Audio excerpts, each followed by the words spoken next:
Welcome to the Best of MBS podcast, a collection of the best interviews hosted by Michael Bungay Stanier, best-selling author of The Coaching Habit and How to Begin. Today's interview is from the We Will Get Through This podcast. Here's your host, MBS.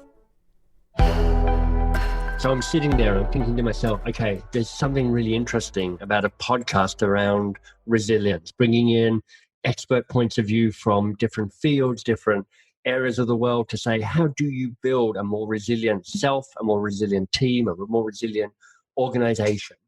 And it's true, and you'll see this in the guests, that some of these people have really specific expertise, like one of our guests being helping frontline medical workers in Massachusetts, for instance. But there's one part of my brain that's going, I need somebody who has just made a career out of understanding and promoting and championing resilience. And I went to myself, well, that's handy, because I know somebody like that, and her name is Dr. Edy Greenblatt.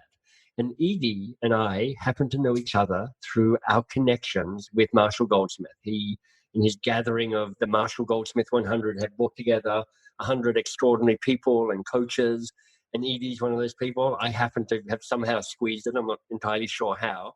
So let me introduce Edy to you. She is a resilience pioneer, a work-life balance expert, as well as a keynote speaker, an entrepreneur, and executive coach supervisor, and she's also the CEO of Executive Care Coaching and Consulting. She has a master's in psychology and a joint PhD in organizational behavior from the Harvard Business School and Graduate School of Arts and Sciences. And I love hyphenated people when they're like, okay, I'm blending this and that, because I think quite possibly that's one of the secrets of success and resilience, in fact, which is this kind of blended approach.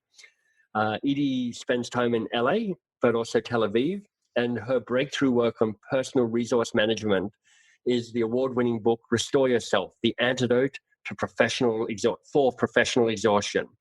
And that tool and that book has been really an effective framework to help people become more resilient under difficult circumstances for millions worldwide. So we are going to jump into that, and I'm going to ask her more about that and this whole idea of what does it take to build and strengthen your own resilience profile.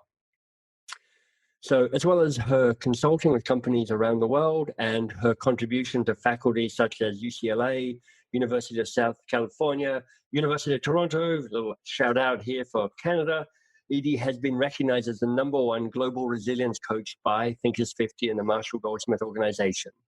And as an aside, and I know I've been a benefit of this, she's also the co-founder of Restoration Vacation, a dance ethnologist, and in her free time flies on a flying trapeze.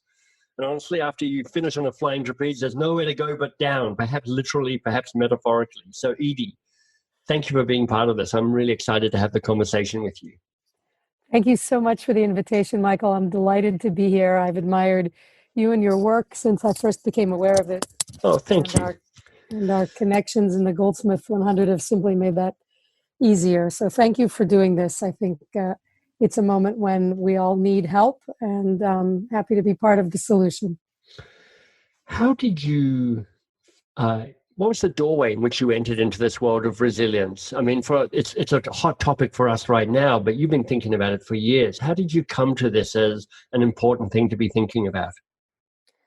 Well, there's the re-choreographed story that you tell at the introductions in your books, and then there's sort of the reality, and mine's sort of a hybrid.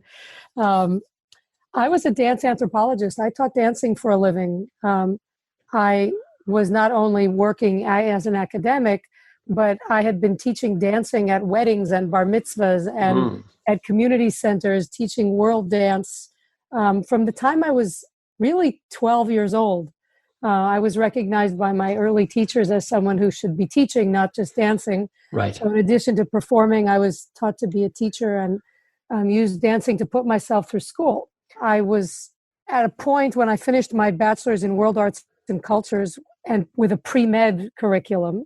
I got accepted to medical school, and I was invited to be on the faculty or join the master's program in dance ethnology at UCLA, and actually chose dance over med school. Cool. Good choice. But I was always interested in wellness and resilience and health.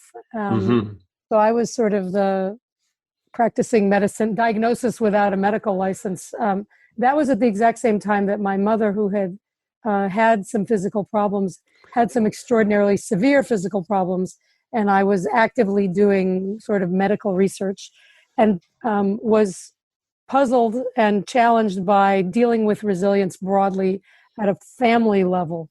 Right. So as a dance person, I then was approached and told that, what you're doing in terms of ethnography and helping build teams through dance is actually OB. And I said, well, no, I don't do OB. I don't do obstetrics. I turned down med school. I do dancing. And they said, no, you're doing organizational behavior. You should get a PhD. It's a different OB. Yeah, you should get a PhD in organizational behavior. And they said, well, I said, look, what I'm really interested in is making people well. I use dance events and looking at the kinds of things that happen to people who engage in certain kinds of activities and see how it makes them well.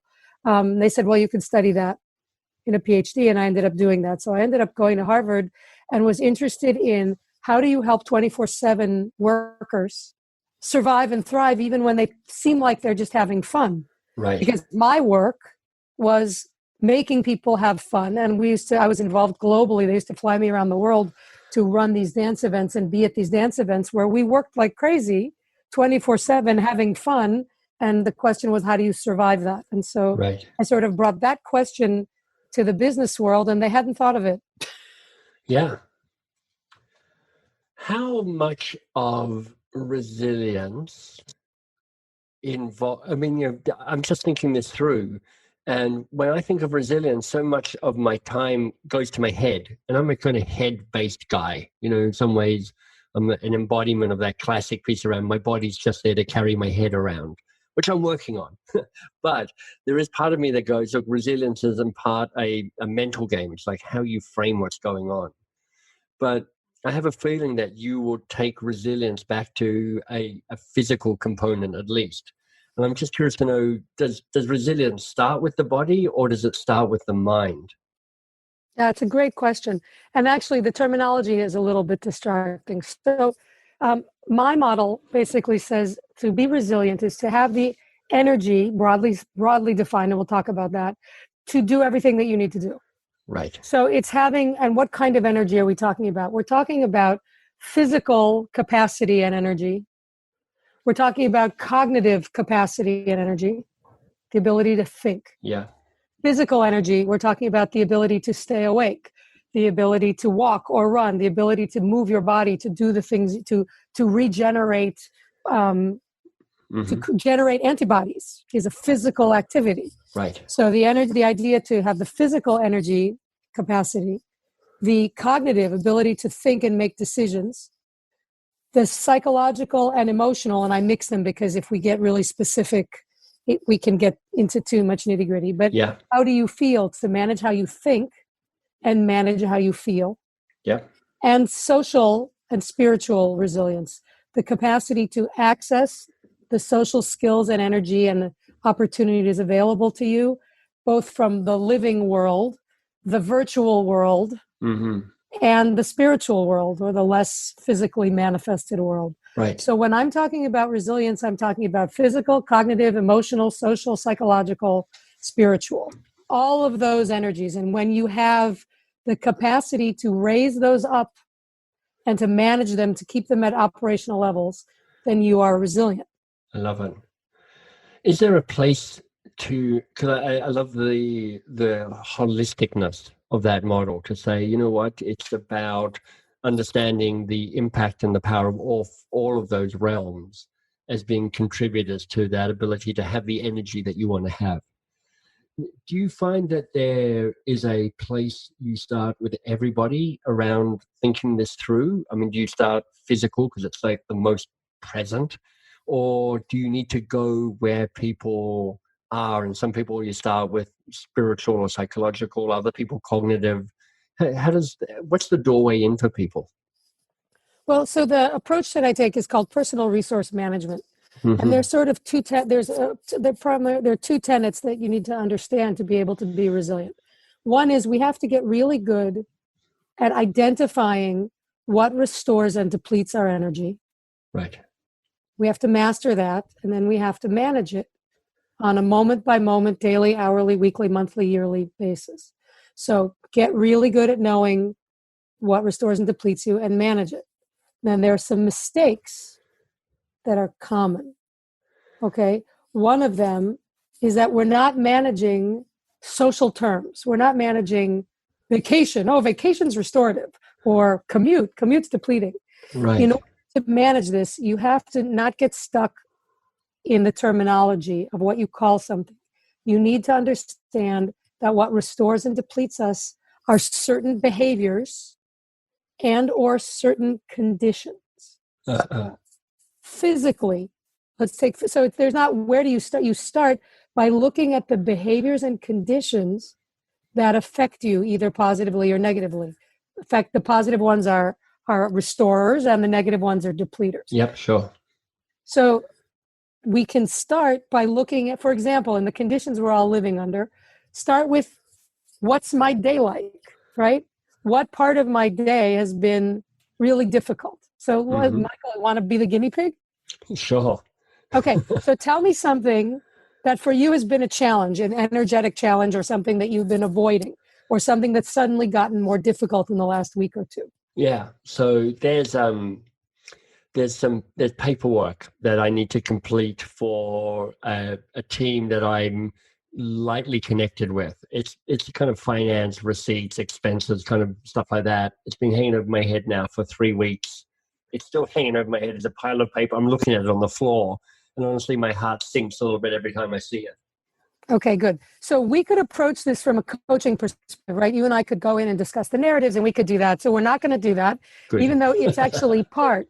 Yeah. Okay. We're going to take a personal resource management approach, and you'll see that narrative question will pop in there, but we're not sure necessarily if it's in your head or what it's in. So what we're going to do is we're going to deconstruct this situation into the behaviors and conditions necessary to accomplish it, and see if we can't make those better and easier, so you're more likely to do it. Okay? Yeah, love it. Let's start physically. Physically, what are the conditions under which you would have to do this? Indoors, outdoors, you're hot, you're cold, you're seated, you're standing. I need a laptop. I need internet. I need to have a flat desk somewhere that I can put the paperwork on. I'd need an hour, and I'd need to be able to open up the spreadsheet that they've sent me. Got it. Okay. And is that something that you like to do? Is it better? Have you been doing it indoors? Yeah, I have been doing it indoors. And how's the light? You know, the light's not bad, actually. I've got a couple of tables where I work. They're both by natural light. They're both good seats. They're both desks that are beautiful.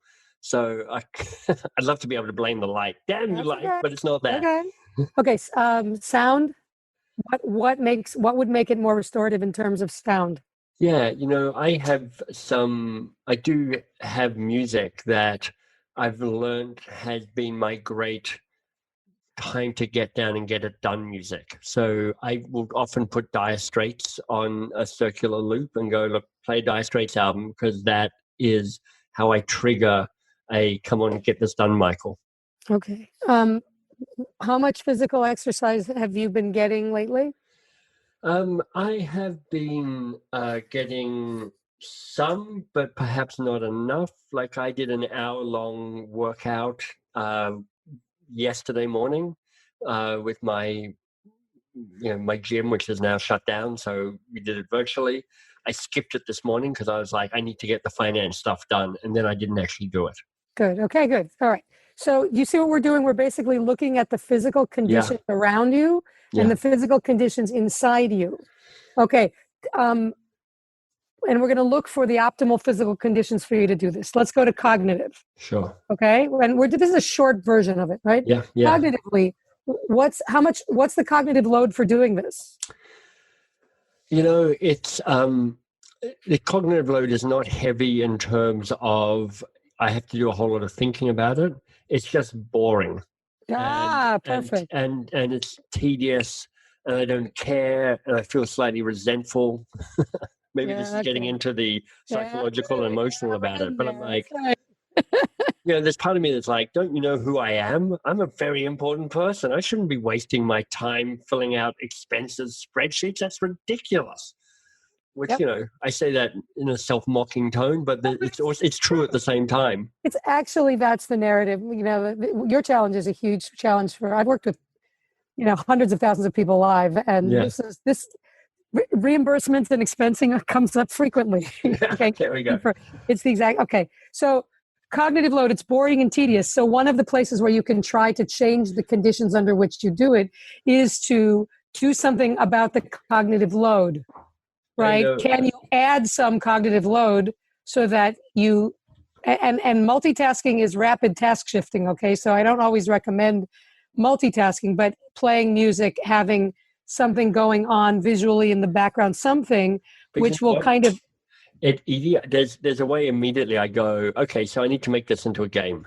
I'm like, okay, because I'm up for trying to hack the system. So I'm like, okay, how do I hack this?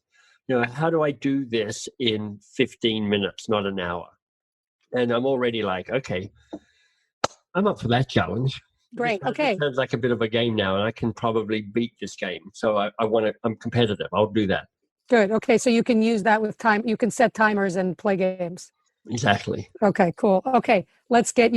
So socially, you typically do this by yourself, one person, multiple people in the presence of others? It's a sad, lonely solo activity.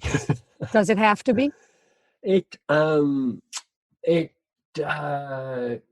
doesn't have to be. I work from my office, and my wife works downstairs. I work upstairs. I could perhaps go downstairs and work with her. I'm not sure it would add much to or make much of a difference.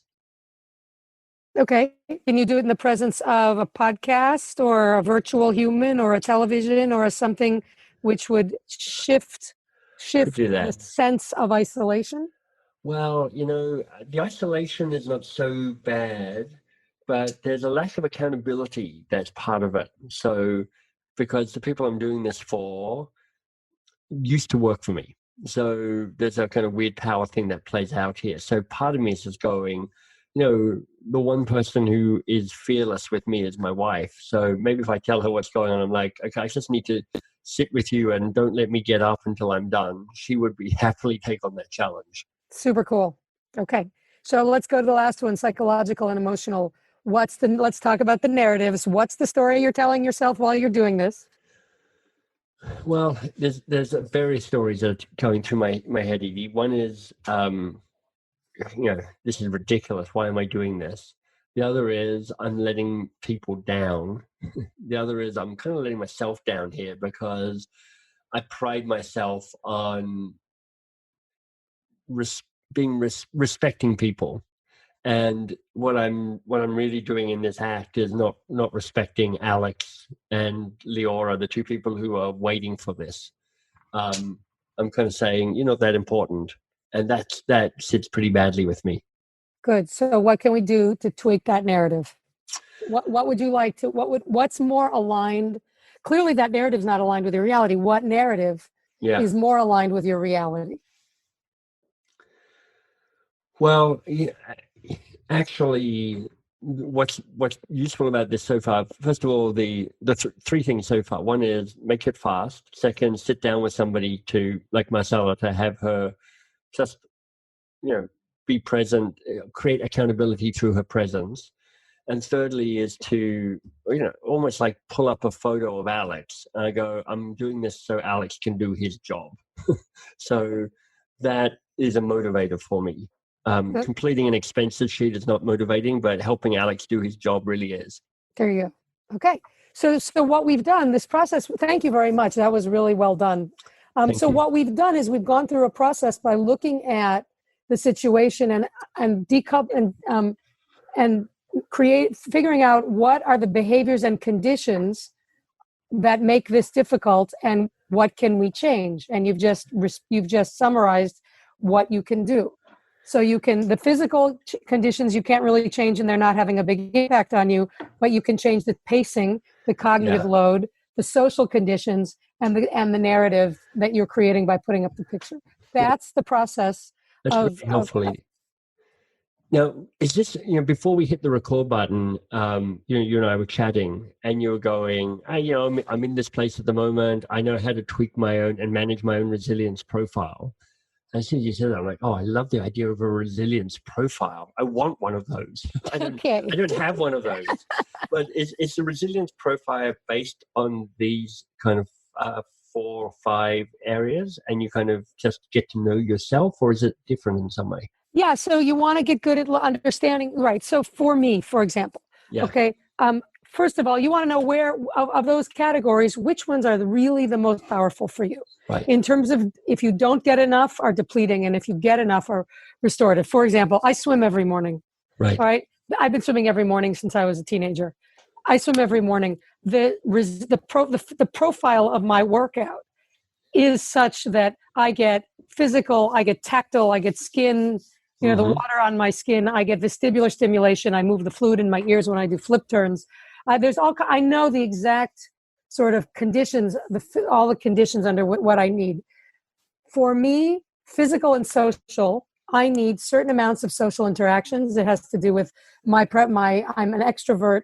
I'm novelty seeking. There are certain characteristics that make a big difference. So for me, what really gives me a big boost, right, is the physical conditions around a swimming workout. But it's not just physical, right? Because you say hi to the lifeguard, right. So the conditions around that, and what if I don't have the social connections that I need?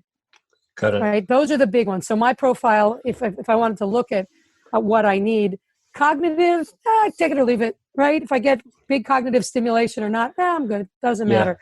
But physical stuff, really big, and certain kinds of physical I need. Large range of motion, and I was a dance, and I did dance movement analysis. Yeah, that's right. So I need postural shifts, not gestural shifts. It means I need to move my spine and my head and not just wave my arms, right? Oh, that's interesting because, before we hit record, and we had the video on.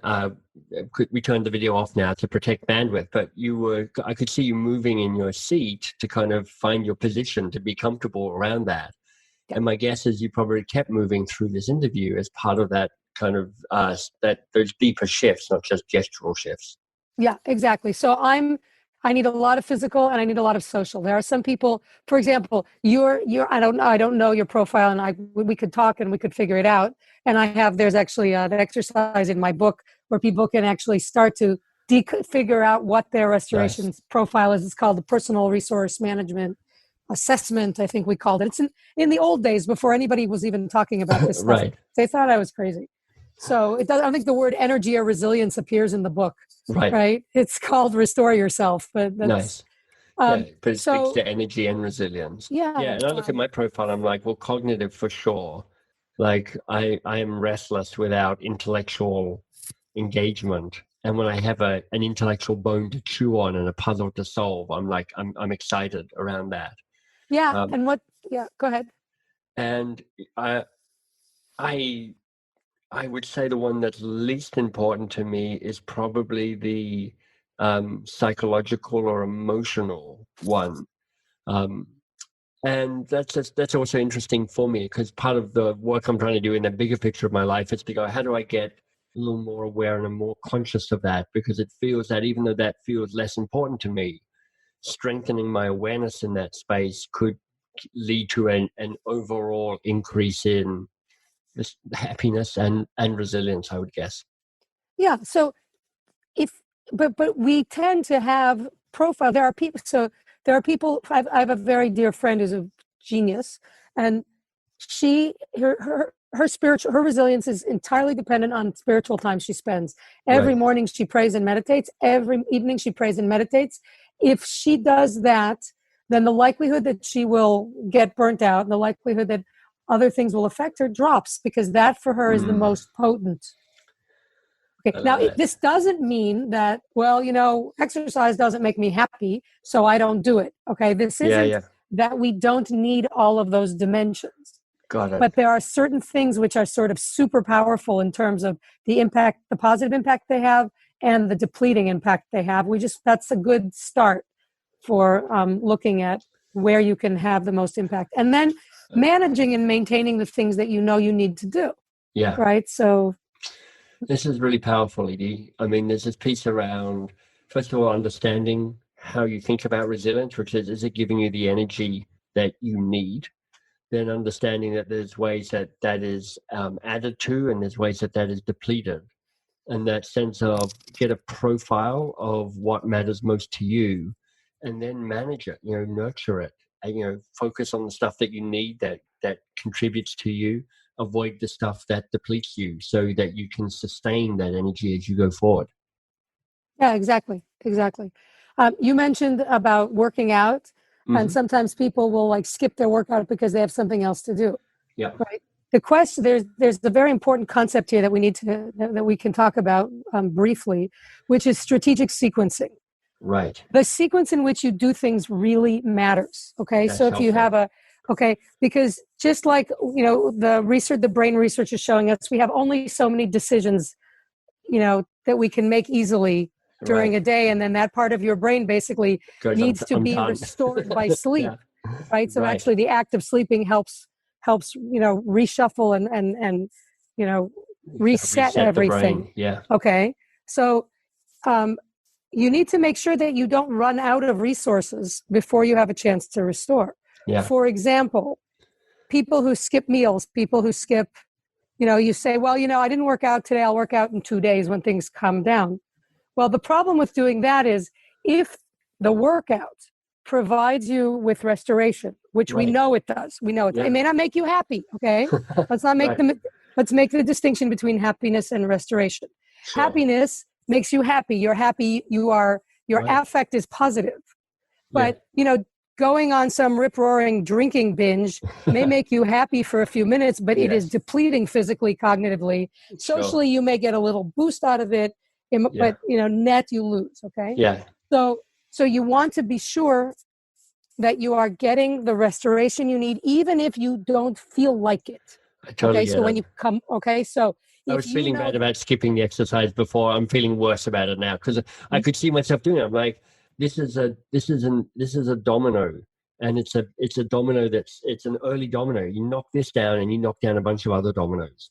Yep. By skipping it, I miss knocking down a bunch of dominoes. My whole day is less effective as a result of that, and yet I still fell for it. Damn it! Listen, I've been teaching this stuff for 20 years, and I fall once in a while. In a while, you let it go. However, the most important thing that people can remember now and always is self-care and managing your restoration is a personal responsibility. The most efficient, effective person to take care of you is you. Yeah. Okay. No, if you skip your workout, there is nothing anyone can do to help you. They can't help you. Yeah. And so you're depleting yourself, but you're putting the burden on other people to clean up a depleted you and to try to use all kinds of workarounds when the answer is get your little tushy up and go find a way to get the exercise and the vitamins down your throat and the social interaction via video that you need, and take care of yourself first. This is not about the oxygen mask, because the oxygen mask, they say put your mask on first. Yeah. Okay. Because that assumes that an oxygen mask will drop from the overhead compartment to tell you it's time to breathe. Right. Okay. I learned this from my new puppy. My new puppy wakes up and he's barking that he has to go out. And my job is that I have to pee first. Right. Okay. And it's not because an oxygen mask dropped from the ceiling. I have to wake up and know that this is what I have to do. And nothing's going to drop from the ceiling. So you have to take care of yourself first, because this is the most generous, kind, responsible leadership act you can take. I love that. On that note, I feel like I need to wrap this podcast off and go off and do a quick burst of exercise to get my tush back in the game. Edy, this has been amazing. Thank you. For people who are looking to find out more about you, your work, your book, how you show up in the world, where can you point them to? So I'm really good at doing the work, and my media is not ideal, but you can follow me on Facebook at Dr. Edy. You can follow me on LinkedIn, Edy Greenblatt. My website's at edygreenblatt.com. Perfect. You can just look for Dr. Edy, Dr. Edy, or Ask Dr. Edy, that works. Perfect. And the book is called Restore Yourself. I apologize. It is not available as an ebook or audio, but we're going to work on that in the meantime. If you need something, write to me. We're offering some free resilience coaching, and we're also offering some coach supervision for coaches who need help, and that's complimentary these days. So reach out to me and let me know how I can help you get through this. Thank you, Edy. We'll put all of that in the show notes so people can access the work, but this has been a really powerful session for me, so I really appreciate it. We hope you enjoyed this Best of MBS interview. Want more great content? Head to mbs.works. There you'll find MBS's new podcast, 2 Pages. You can learn about his best-selling books, and you can join the newsletter. That's mbs.works.